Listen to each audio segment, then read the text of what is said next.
Hey guys, welcome to Devlog number 20 for Brothers Apart. This week, I didn't do too much crazy stuff here, but I'll show you what I did do. So the biggest thing was really just normalizing all the NPCs. I'm trying to get them into kind of a uniform setup. So I'll show you here the last one I did, Norvin. Let's see if I can zoom in for anybody watching in 480p here. So what we did was, I'm slowly going through the list. I've got Valerie, Malakut, Greta, and Norvin. 5 of them all done. I've still got 9, I think 9 more to go. 2, 3, 4, 5, 6, 7, 8, 9, 10, 9? Yeah, okay. 9 more to go. But what I'm doing is setting up an initial setup. So where they're sleeping, beside their bed, their door X and Y for inside their house, their outside door X and Y. So that would be like where he's standing right now. That's where I expect a character to exit their own home. I've got some allergies, so I apologize. So what I do is I initialize all of that. I initialize the times that they're going to bed, the times they're waking up, the time they're leaving their house. Because 80% of these NPCs are generally the same. They wake up, they hang out in their house, they leave. They hang out in town, they go home, hang out in their house again, and go to bed. So with all of that,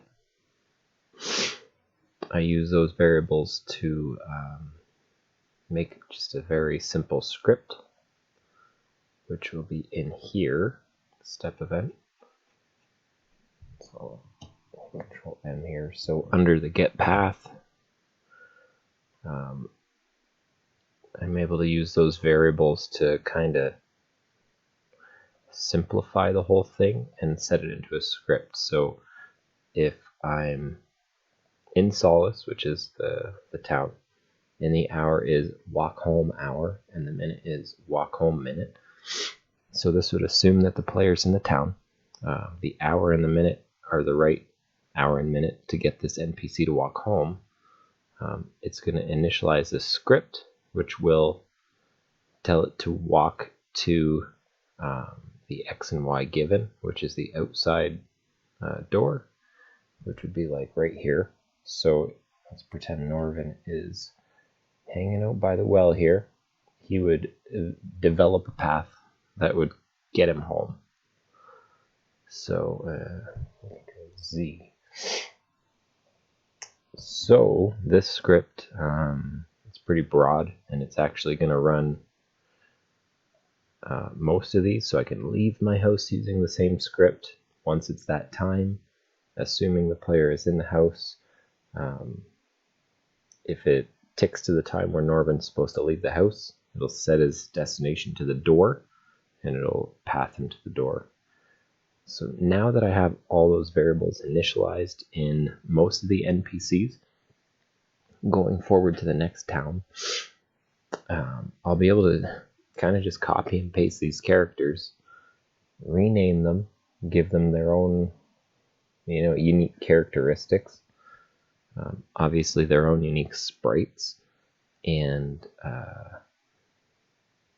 quickly generate these new towns. So I've got Solace here. I don't know if I've really shown off any of the other towns. So we've got Solace. Here's Tramiel. Tramiel is the big town. There we go. So you'll come in from the south here. Got the player down here. Walk up here, past this little nice farm. I assume there'll be some stuff growing on the farm that you might be able to play with. And then I've got a ton of houses here. So you can see why I'd want to make sure that I can quickly copy and paste these NPCs over, because I've got to fill. Maybe I don't have to fill them all, but I'm really gonna try. So we've got these houses here, and then 1, 2, 3, 4, 5, 6. 6 houses there.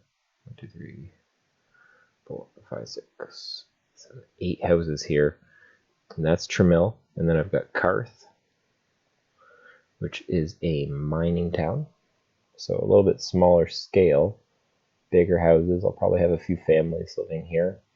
This will be the miner house, kind of the company house, and inside of the mines there, some secrets. I'm not going to tell you about the secrets. I haven't played the secrets, but I know they're going to be in there, so that'll be the mine. And then I've got Wellwood, which is kind of a swamp town. If you imagine it, kind of just a backcountry little town. 1, 2, 3, 4, 5, 6, 7 different houses. One of those will be an inn in each of the towns, because the player should always have somewhere to sleep. Wellwood is, I think it'll probably be my favorite one because it's going to be kind of heavily focused on fishing. And yeah, so I've got all these towns planned out and set up. I just need the NPCs to be streamlined so that they can kind of just be placed and planned. And these houses, I want to create kind of a diagonal house too. This is it's kind of bland looking. All these horizontal and vertical houses. I want to create, horizontal, vertical. I want to create a few kind of wonky looking houses, unique houses eventually. So keep that in mind. It's not always going to look like this, but yeah, that's Wellwood, Karth, Tramiel. Here's a neat little tree. That's neat. So you'll see that later on, and that's something you'll want to visit and learn about in the future if you play this game. And that's really it. So this week I just focused on getting some NPCs up to snuff with the new way. So I've got these 5 here, and I've got 9 more to go. So each one I'm going to say usually takes about an hour to kind of reconfigure. If I really focused, it'd probably be 30 minutes, but kids running around. You know what focuses me? I put on some lo-fi music on YouTube. If I could plug in both my headphones and just focus, I'd knock each one out in a half an hour. Usually, unless it's kind of intricate. Yeah, I got my kids running around. I got dinner and I work and stuff, so I'm kind of always in the middle of something. So hopefully we'll get Solace all set that way. Once all those NPCs are streamlined, I can do some polishing. And once it's completely polished, I'm probably going to reach out to a few people in particular to play and try. I do want to completely restructure the enemies to be also streamlined, so that I can not copy and paste them, but more easily create unique variations of them. Maybe a goblin archer or a goblin with a spear. Just that sort of thing. So there's lots to do, and only one me. So hopefully you guys hang on tight and keep up to date and keep watching this. So if you have any questions, leave a comment. If you like this video, leave a like. I like seeing those. And subscribe if you'd like to see something next week or the week after, because I'm just going to keep making these. So thanks for watching, and have a good week. Goodbye.